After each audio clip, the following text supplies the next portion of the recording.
Hi, this is Alpha, and this is my 5-minute morning show. Today we're talking about money, politics, and living off the fat of the land. Let's get started. Lots to talk about. Clock is running. Two people stand to make a little bit of money. One is Al Gore. He's still pounding the drum for global warming. He wants to pass something that's called internalizing externalities. That's basically the term for it. He claims that we are facing catastrophic consequences if we don't slow down global warming. So he wants to have companies that pollute pay for their pollution. Doesn't necessarily want them to cut back on pollution, just to pay for it through things they call carbon credits. In other words, you pollute, you buy a carbon credit, it's a wash, everything's good. What does that carbon credit do? I'm not really sure. Maybe Al Gore knows because he started a couple of companies that sell carbon credits. So, if these bills pass, then these companies will have to buy these carbon credits from him. And the inconvenient truth there is he stands to make a lot of money. We're talking billions. Making millions of dollars, the Jackson family. The Jackson family estate has just sold $200 million worth of Michael's music to Sony Records. This is music that he recorded but never published, and apparently they want to make them into albums and CDs. When they do come out, don't expect a live concert tour to support the CDs. I mean, there could be one, but Michael will not be the same old Michael. He'll be very mellow. One thing that might be exciting, though, Cirque du Soleil is in talks now with doing a special Michael Jackson Cirque, which could be very cool. All right, money and politics. At home and in Washington, D.C. At home, I mean Atlanta. The Georgia State Legislature has, they're facing cutbacks everywhere. And one of the places they're cutting back is the university system. And this could cause students, or the students' parents, to have to pay higher tuition costs. And boy, does this have the students worked up. They made signs and marched on the Capitol yesterday, and I couldn't help but notice one young woman had a sign that said this. I wish I could show it to you, but I'm quoting here. It said, "You're nuts for supporting cuts." Spelled Y-O-U-R, nuts for supporting cuts. I wish I had been there because I'd like some clarification on this.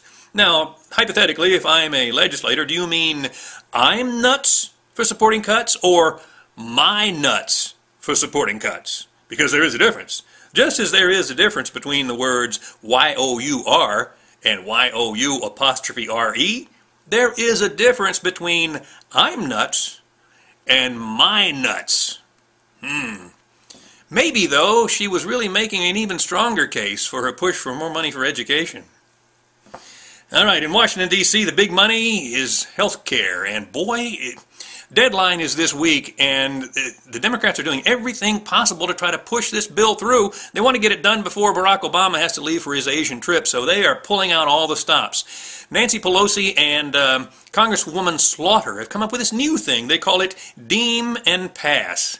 Deem and Pass. Sounds kind of like puff, puff, pass, doesn't it? This is a procedure in which the Democrats will just say, well, we'll just deem that that Senate bill's already passed. And then we'll start building on the new bill. This is I've studied a little bit of parliamentary procedure, Robert's Rules of Orders, and I don't remember anything like that. But Nancy Pelosi described it this way, and I got to make sure I read this quote correctly. She says, "It's more insider-oriented than you people want to know about." No, I think it's more insider-oriented than you want us people to know about. Because you know we get upset about elitism and deception. And this is just what this sounds like. It sounds like you're trying to sneak something through. You told us the other day we need to pass this bill so we can find out what's in it.